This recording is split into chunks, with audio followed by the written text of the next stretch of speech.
और यहाँ तो 15 की जगह एक एक आदमी भी नहीं है। अब इतना भारी भरकम ये बजट उठा रहे, कौन सहयोग कर रहा कौन नहीं सहयोग कर रहा। हमें हमारी मांग रखने के लिए हम पुरजोर तरीके से बड़े अधिकारियों के पास हक मांगते हम हमारा हक मांगते आवाज दो आवाज दो आवाज दो जोर जोर की टक्कर में एफआरटी काम करो एफआरटी काम करो एफआरटी काम करो एफआरटी काम करो। विद्युत तकनीकी कर्मचारी जैसलमेर के अंदर एक दिन का अनिश्चितकालीन धरना दिया जा रहा है। क्या पूरी मांग है, इसको लेकर हम बात करना चाहेंगे। सर, जो आज अनिश्चितकालीन धरना दिया जा रहा है, क्या है पूरी मांग है? हम आज 15 सूत्री मांगों के लिए हमने धरना दिया था, सांकेतिक धरना। धरने की जो मांगे हैं, जो मांग पत्र में हमने हमारे अधीक्षण अभियंता महोदय को पूरा ज्ञापन सौंपा है और अधीक्षण अभियंता महोदय ने हमें कहा है कि हम त्वरित इनकी जितनी भी मांगे हैं इन पर कार्रवाई करेंगे और अन्यथा कार्रवाई नहीं हुई इस मांगों पर, जो अति आवश्यक मांगे हैं। ऐसा नहीं कि मतलब ये बड़े निगम लेवल की मांगे हैं और इसमें वित्तीय भार है। ये सिर्फ और सिर्फ अधिकांश मांगे हैं जो हमारे जैसलमेर के डिस्कॉम के स्तर की मांगे है, जो हमारे अधीक्षण अभियंता अपने स्तर पर ये इस मांगों को पूरा कर सकते हैं। और इसमें विशेषकर जो ठेका प्रथा है, ठेका प्रथा में हमारे जो ग्रामीण सब डिवीज़न है उसमें ठेका ही नहीं है। अगर कहीं ठेका है तो पर्याप्त मात्रा में कर्मचारी भी नहीं है। जो नॉर्म्स के अनुसार कर्मचारी होने चाहिए कि एक जीएसएस पर कम से कम 5 कर्मचारी होने चाहिए, वो कर्मचारी एक जीएसएस कर्मचारी संभाल रहा है। आपको भी पता है कि जैसलमेर बहुत बड़ा भौगोलिक स्थिति से बड़ा है और यहाँ विद्युत कर्मचारियों की पर्याप्त मात्रा में संख्या भी नहीं है। फिर भी इतने दुखी होकर आज हमें आना पड़ा है कि हमारे अधिकारीगण हैं जो हमारी बात नहीं सुन रहे, लेकिन उन्होंने हमारी बात सुनी है। अब देखते हैं 1 महीने के पश्चात क्या हमारी ये जो आज सांकेतिक धरना है वो क्या रंग लाता है। दूसरा है एफआरटी, और एफआरटी नाम शायद आप मीडिया के माध्यम से भी नाम ये गूंजने लग गया है और व्यवस्थित तरीके से एफआरटी जैसलमेर में कहीं भी काम नहीं कर रही है। और एफआरटी के जो भारी भरकम बिल है वो उन पर लगातार साइन होते जा रहे हैं। उनको सब पता है आखिर में अगर एफआरटी काम नहीं कर रही है तो उन पर एक्शन क्यों नहीं हो रहा है। वो एक्शन एफआरटी पर होना चाहिए, वो एक्शन हमारे कर्मचारियों पर हो रहा है। कर्मचारियों पर दबाव बनाया जा रहा है कि अमुक काम आपको करना ही होगा, ये काम आप कर रहे हैं, हम काम करने वाले काम करेंगे और वर्षों से करते आ रहे हैं। हमें कोई काम में दोहराई नहीं है कि काम हम नहीं करेंगे, लेकिन काम आप हमसे करवा रहे हो और दाम किसी और को दे रहे हो। ये तो न्याय की बात नहीं है। न्याय की बात करो, और न्याय में जब ये होगा कि एफआरटी में वास्तविक स्थिति से पूरे कर्मचारी लगाओ, जो नॉर्म्स है उनके अनुसार लगाओ, तो हम आपके पक्ष में एफआरटी का भी साथ देंगे। ऐसा नहीं कि एफआरटी के हम जो भी छोटे मोटे काम है एफआरटी के साथ में रहकर जो नए जो लड़के आएंगे आईटीआई उनको ट्रेन भी करेंगे, लेकिन वो उसमें तो ऐसा कुछ है ही नहीं। तीसरा है हमारा पदनाम है, जो पदनाम चेंज हो गया उनको वास्तविक रूप से कर नहीं पाए हैं।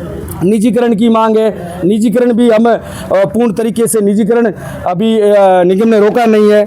और यात्रा भत्ता के बिल है, जो हमेशा एक कर्मचारी भागता रहता है, दौड़ता रहता है अपने काम के चक्कर में, रीडिंग लेने के चक्कर में, फॉल्ट के चक्कर में, अपने खुद का जो फ्यूल है जलाकर, खुद के पैसे लगाकर जब वो पैसे वापस लेने की बारी आती है तो हमारे अधिकारीगण उस पैसों को देने में आनाकानी करते हैं। जब आनाकानी होती है तो हमें बहुत ठेस भी पहुँचती है और हमारे ऊपर आर्थिक बोझ भी पड़ता है, क्योंकि 1 महीने में एक कर्मचारी कम से कम 10 से 12 हज़ार रुपये का तेल भी वो फूकता है, वो निगम हित के लिए। लेकिन जब उसको वापस लेने की बारी आती है तो निगम उसमें उस यात्रा भत्ता बिल में न जाने कितनी कटौतियाँ कर देते हैं कि ये गलत है, ये नहीं है, वो नहीं है। उससे हम बहुत दुखी हो गए, इतना दुखी हो गए कि कर्मचारी खुद ये मानने को तैयार नहीं है कि आखिर ये पैसा हम वापस कैसे ले पाए। तो इसलिए भी ये भी पुरजोर तरीके से हमने मांग उठाई है। और हमारे जो सेफ्टी आइटम है वो भी समय पर नहीं मिल रहे हैं और पिछले 8 साल से जो अति आवश्यक सेफ्टी शूज होते हैं वो भी नहीं मिल रहे। बारिश का मौसम है, रेनकोट भी नहीं मिल रहा है किसी को। और इन्होंने बिल्कुल ये नहीं समझा है कि ये कर्मचारी है, ये भी इंसान है, मशीन नहीं है। इनको भी जो वाजिब जो उनके उपकरण है वो तो दिलवाई जाए कम से कम। अब जितने भी ओवरलोड कार्यभार है उसमें कर्मचारियों में जो मानसिक जो हरासमेंट हो रहा है और दिनों दिन कर्मचारी हादसों के शिकार हो रहे हैं। आप मीडिया के माध्यम से पत्र पत्रिकाओं में ना जाने कितने हादसों को रोज देखते हैं। अभी हाल ही 4 दिन पहले हमारा एक कर्मचारी जो पोल से गिरकर वो यहाँ से फ्रैक्चर भी हो गया है। अब ऐसे जब हादसे लगातार होते हैं तो पूरे कर्मचारी गण भी दुखी हो जाते हैं और हमारे छोटे छोटे काम है संस्थापन शाखाओं में किसी के अपग्रेडेशन के है, किसी के प्रमोशन के है, वो भी समय पर नहीं होते।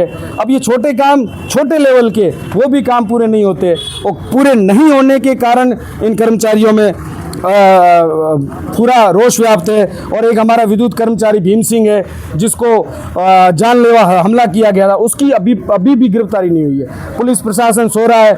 निगम प्रशासन को हमने कई बार बता दिया है कि हमारे कर्मचारियों का मोरल डाउन हो रहा है और कर्मचारी भय में है, क्योंकि जैसलमेर में दूर दराज पर ये सारे जीएसएस है, वहाँ पर कोई सुरक्षा के पाबंद कोई व्यवस्थाएं नहीं है और ये हो सकता है कि समय के साथ में और भी घटनाएं हो, लेकिन अभी तक इस पर कोई संज्ञान नहीं दिया गया है।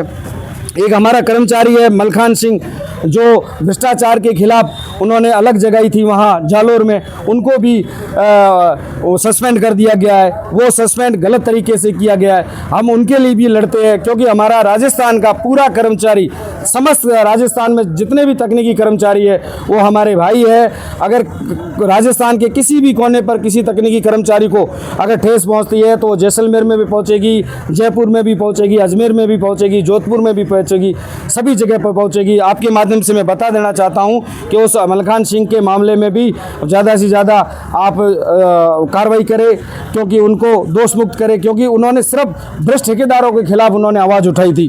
और अन्य जितनी भी मांगे हैं वो हमने आज हमारे अध्यक्ष अभिनेता महोदय को ये चीज़ें बताई है। हमारे जितने भी कर्मचारी आए, अभी जो धूप है, कम से कम हम सब डिवीज़न में कम से कम आज 200 कर्मचारी आए हैं और 200 कर्मचारी इस आशा से आए थे कि आज हम लगातार जो अव्यवस्थाएं हमारे साथ हो रही है, हमारे साथ जो भेदभाव हो रहा है, उस भेदभाव को मिटाने के लिए हमें समांतर समझे। हम अधिकारी गण से भी निवेदन रखते हैं कि विद्युत कर्मचारी जो छोटा कर्मचारी है वो आपके पैरेलल चले और आप उसको अपना बनाकर अगर लेके चलेंगे और हम निगम हित में हमेशा काम करेंगे। निगम हित हमारे लिए सर्वोपरि है। जो निगम के काम है उसमें कभी आनाकानी नहीं करेंगे। एफआरटी टीम में मतलब कितने ठेके पर जो लगाए गए हैं कर्मचारी और कितने कर्मचारी काम कर रहे हैं? अब पूरे जैसलमेर में अगर एफआरटी की बात करें तो एफआरटी का नॉर्म्स है कि प्रत्येक गाड़ी में 5 आदमी होने चाहिए।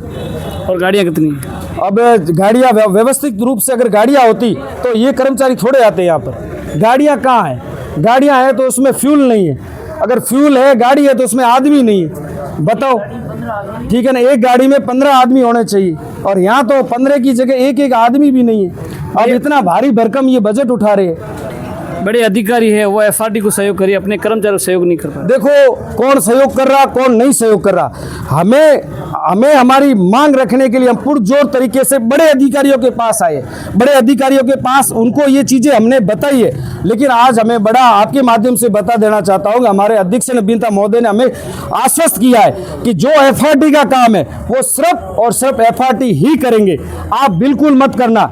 जो हमारा काम है, जो अभी वर्तमान में जो कर्मचारियों को काम दिया वो मीटर रीडिंग का काम है, वसूली करने का काम है और मीटर लगाने का काम है। जो ये कार्य है जो निरंतर आप कर रहे हो उसको आप करो, और जो एफआरटी का काम है वो एफआरटी करेगी। अगर आपसे कोई जबरदस्ती करवा रहा है तो आप मत करो, उसको मना कर दो। अगर फिर भी कोई करवा रहा है व्यवस्था हो तो मैं उनके खिलाफ मैं एक्शन लूंगा। और जो आपको नहीं लगता जो बड़े अधिकारी है वो एफआरटी का ही सपोर्ट क्यों कर रही है? एफआरटी का जो सिस्टम है वो अभी तक हमें जो पता था वो आईएन के माध्यम से सीधा एमडी से होके आता है। बीच में जो ना तो एफआरटी का जो संचालन चल रहा है वो किसी जेईएन को पता है, ना वो एक्शन को पता है, ना एससी को पता है। और जितने भी आईएन्स है उनके माध्यम से ही बिल वेरीफाइड होके वहाँ जाते हैं। अब एक कड़ी बीच में है, एक कड़ी ही हमारी वो अगर वही कड़ी अगर समझ जाए, हमारे कर्मचारियों का दुख समझ जाए, हमारे सहायक अभियंता जितने भी सब डिवीजन के सहायक अभियंता ये समझ जाए कि एफआरटी के बिल आपके माध्यम से पास होके जा रहे, तो अगर वो हमारे पर दबाव बना सकते हैं, कर्मचारियों पर दबाव बना सकते हैं कि ये काम आपको करना है, अगर वो वही दबाव उन एफआरटी वालों के ठेकेदारों पर दबाव बनाए कि अगर आपने नियमित रूप से नॉर्म्स को फॉलो नहीं किया और जो विद्युत व्यवधान को ठीक समय पर नहीं किया तो हम आपके बिलों पर साइन नहीं करेंगे, आप पर पेनल्टी लगेगी तो ये व्यवस्था सुदृढ़ हो जाएगी। अब उस व्यवस्था सुदृढ़ करने में कहीं ना कहीं हमारे जो सहायक अभियंता वो पीछे रह रहे। अगर समय रहते आपकी मांग पूरी नहीं की जाती तो अगला कदम क्या रहेगा? हमारा अभी स्पष्ट शब्दों में हमने एससी साहब को भी बताया है, जो उन्होंने कुछ ऐसी जो हमारे जो यहाँ लेवल जैसलमेर लेवल की जो उनके लेवल की मांगे है, उन्होंने त्वरित प्रभाव से कहा है कि हम जो आप आ जाना कल, तो जो भी उनका लेटर पैड बना के वो त्वरित प्रभाव से हम कर देंगे। जो अब अपने डिस्कॉम लेवल की है वो डिस्कॉम को यहाँ से प्रपोजल भेज दिया जाएगा। अगर इस दरमियान अगर 23/5 को भी हमने ये ज्ञापन रखा था, आज हमने सांकेतिक धरना भी दिया है, अगर 1 महीने बाद ये कार्रवाई नहीं होती है कितना समय दे रहे हो? 1 महीने का, क्योंकि अभी बारिश का भी समय है और हम ये नहीं चाहते, हमारा विद्युत कर्मी ये नहीं चाहता है कि हमारी जनता परेशान हो। जनता में हमारा मैसेज नकारात्मक नहीं जाए। हम जनता के लिए, जनता की सेवा करने के लिए है और जनता हमारे लिए सर्वोपरि है। तो हम अगर हमने पिछले कई सालों से दुख भोग रहे तो 1 महीने में हम जैसे तैसे चला लेंगे। अगर 1 महीने के बाद में ये व्यवस्था जस की तस बनी होती है तो मजबूरन उस बार हम सांकेतिक धरना नहीं रखेंगे, हम अनिश्चितकालीन धरना रखेंगे। और उसके बाद में जो भी बिजली के संबंधित जो व्यवधान आएगा, जनता को आएगा, पूरे शहर को आएगा, उसकी पूरी जिम्मेदारी निगम प्रशासन की होगी। जी बिल्कुल, राजस्थान विद्युत तकनीकी कर्मचारी एसोसिएशन द्वारा जो है महीने भर के अंदर अगर जो 15 मांगों पर सहमति नहीं बनती है तो निश्चितकालीन जो है धरना है वो दिया जाएगा। दस्तक के साथ गुजरात बरिया, जैसलमेर।